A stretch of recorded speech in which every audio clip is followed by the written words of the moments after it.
Estamos de volta e hoje quem está na nossa pauta é o marketing de vendas. Hoje a gente já conversou sobre a gestão, sobre o planejamento das vendas, sobre as mudanças impostas pela pandemia e agora vamos analisar juntos alguns comportamentos indispensáveis à formação de bons vendedores. Arthur Cabral. Isso mesmo, Dalva. Afinal, basta uma questão pontual de atendimento para arruinar a relação com o cliente, recém-conquistado ou até mesmo aquele que já era um velho freguês. Então, vamos voltar aqui a falar com nossos convidados, a Raquel e o Igor.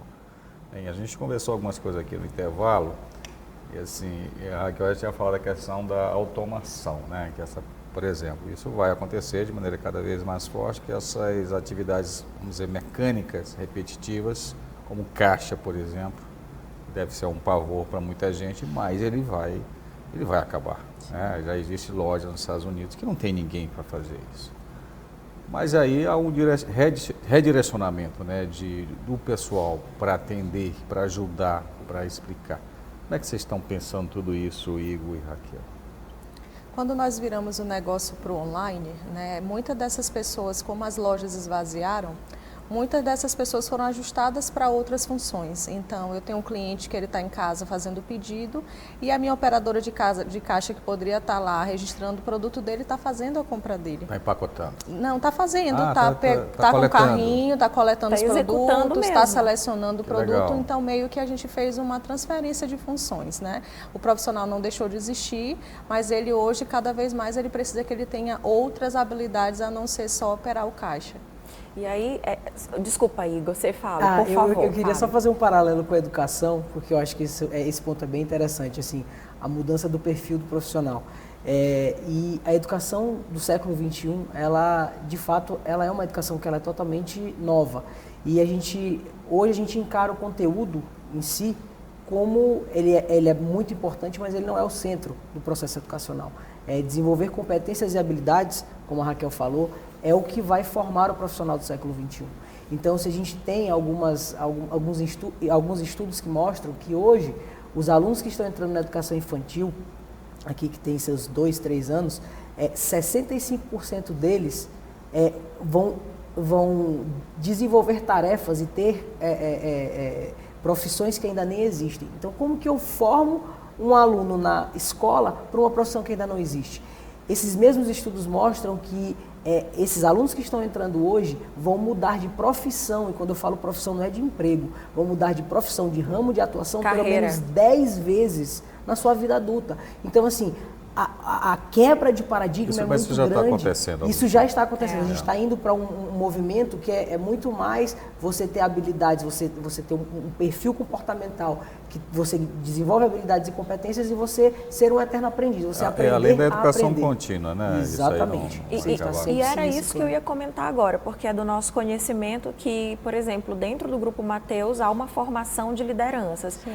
Uma vez eu escutei a gestora do RH falar que não contratava um gerente, mas formava um gerente dentro ali da comunidade, digamos assim, de colaboradores. Então, ou seja, passa pela visão do empresário, das pessoas envolvidas na gestão desse negócio, a formação para que essa pessoa que hoje está no check-out, está no caixa, daqui a pouco se torne um gestor, por que não, né? E aí o desemprego não precisa ser um medo. Com certeza, ela é imprescindível, senão o mercado não conseguiria crescer na velocidade que ele precisa crescer, né? Então, nós temos escolas que formam peixeiros, açougueiros, padeiros, escolas que formam trainees, que vão se tornar subgerentes de loja, gerentes de loja, supervisores. E agora também estamos com treinamentos específicos para as pessoas que exercem cargos administrativos. No começo, a gente imaginou que somente as pessoas que operacionavam, as pessoas que estavam ali no front da loja, precisavam desse conhecimento, desse treinamento. E hoje a gente percebe que não. As pessoas que também trabalham no administrativo precisam virar a chave, entender qual é a demanda da operação. Então, nós temos treinamento em todas as funções. Ô, Raquel, isso cria comprometimento, cria engajamento? Comprometimento, engajamento, gratidão, responsabilidade, envolvimento do time. Então, a entrega é muito maior. Você sabe que você está ali trabalhando numa empresa que você entrou sem muito conhecimento e ela está te formando, né? Ela está te fazendo um profissional. Então, hoje, todo o nosso time ele é muito engajado, muito comprometido e compra muitas ideias quando a gente faz esses treinamentos. Então, é Mas muito o mercado de gratificante varejo pra não gente. tem uma rotatividade, um turnover muito alto? Tem diminuído por conta dos treinamentos. Quando não, quando tinha um concorrente, não, eu vou para o concorrente porque ele dá um ticket de refeição e eu não dou. Eu vou para o concorrente porque ele tem uns sábados e eu não tenho uns sábados. Então, isso era muito mais atrativo para o colaborador. Hoje, não mais.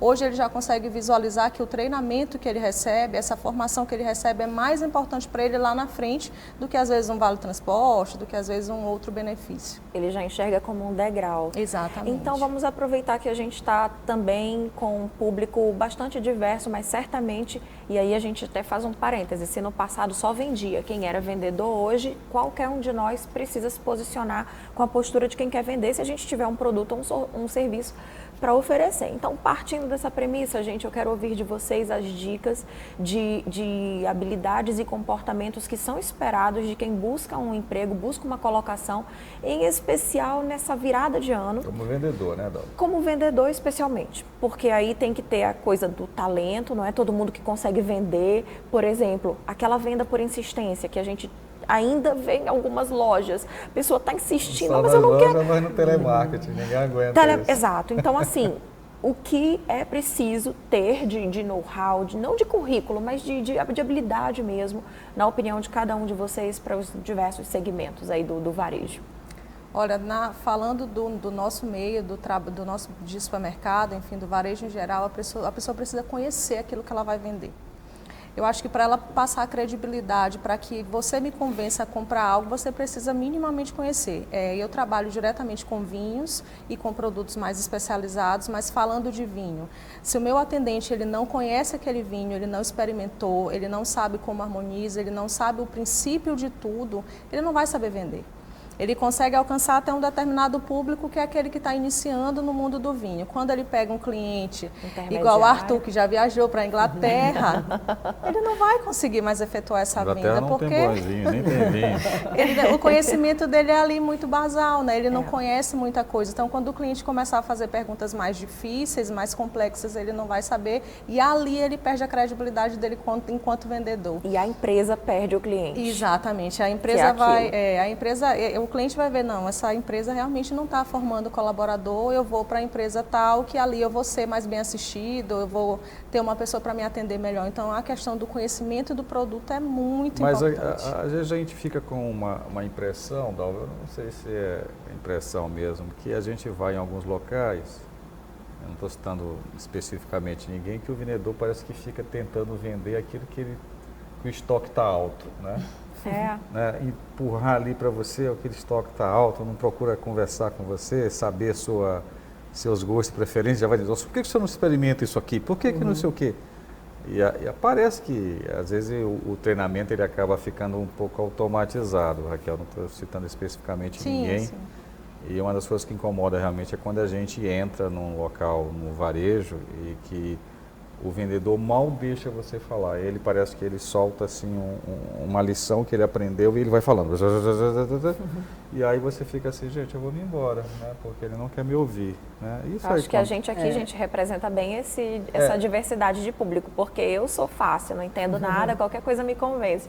Aí Arthur já é intermediário, então assim, estamos representando. Intermediário não, avançado. Né?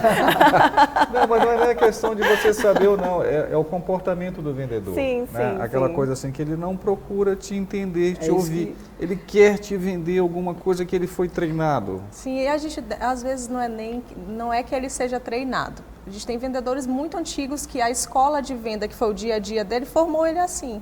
Ele acredita que ele vai conseguir te vender se ele fizer isso, se ele falar aquele textinho dele. E é uma mudança, né? Exige um pouco de tempo, um pouco mais de treinamento, um pouco mais de paciência. Mas a gente tem conseguido reverter aí essa má impressão.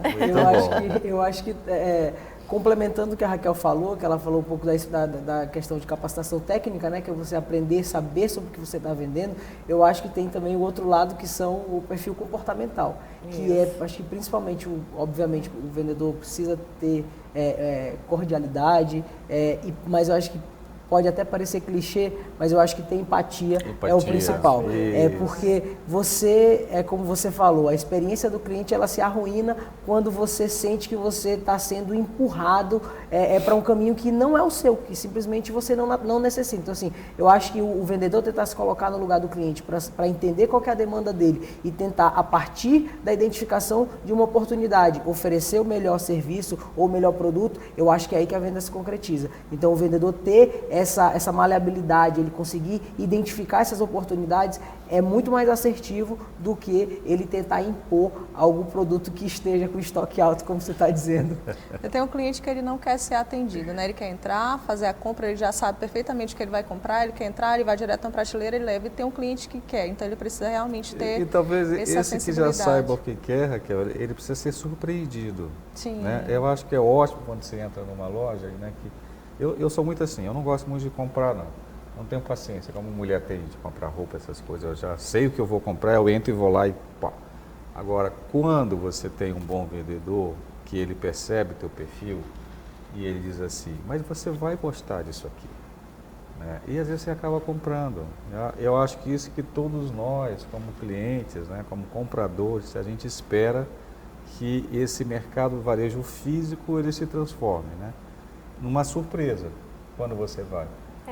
E pelo menos para passear nos shoppings, né? E quem já não teve aquela experiência de você se criar vínculo com uma loja ou até com um vendedor específico, quando aquele vendedor ele te trouxe uma solução que não necessariamente era mais cara. Que a gente buscava. Então, assim, às vezes você a partir das perguntas que o vendedor vai te fazer para entender o teu perfil de consumo, entender a tua necessidade, ele pode te dar uma solução melhor do que você tinha em mente. Às vezes você acha que você chega numa loja para comprar determinado produto e a partir das perguntas que ele te faz, e por ele entender tecnicamente do produto que ele está vendendo melhor do que você que é consumidor, ele pode te dar uma opção melhor que às vezes para você é um custo-benefício melhor. Então, aí que eu acho que você fideliza o cliente, porque você consegue de fato ter um atendimento personalizado que é o que você esperava, você tirou o melhor que você poderia tirar daquele estabelecimento.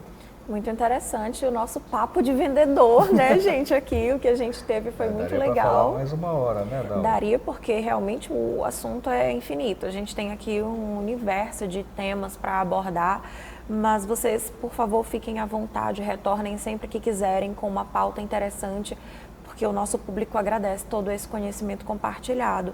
Muito obrigada pela presença de vocês dois aqui, Raquel e Igor. Obrigada. Bem, nós agradecemos a presença de vocês, estejam à vontade para se despedir aqui do nosso público. Eu quero agradecer pelo convite, estou à disposição para próximos convites e outras pautas também que tiver sobre varejo, me coloco à disposição. Quero convidar todos a conhecer o Spazio. Nós temos hoje em São Luís 4 lojas do Spazio, nas principais lojas do Grupo Mateus. Muito obrigada, Raquel e Igor. Bom, eu igualmente gostaria de agradecer pelo convite, obrigado Dalva, obrigado Arthur, obrigado a todo mundo aí, todos os telespectadores que estão assistindo e também convidá-los a provar o produto maranhense, que é o iogurte bonito, também está presente na Rede Mateus, no pequeno varejo aí na capital e nos interiores. Também fica à disposição, se quiserem me chamar para um segundo papo para falar sobre educação ou sobre varejo, eu também estou à disposição. Excelente. Legal. E a gente fica por aqui. Obrigado mais uma vez pela sua companhia. O Negócios na Pauta é um oferecimento da Comar Participações e Investimentos. Todos os programas estão disponíveis nas nossas redes sociais. É só seguir Negócios na Pauta. Uma boa semana para você e até o nosso próximo encontro. Tchau. Tchau.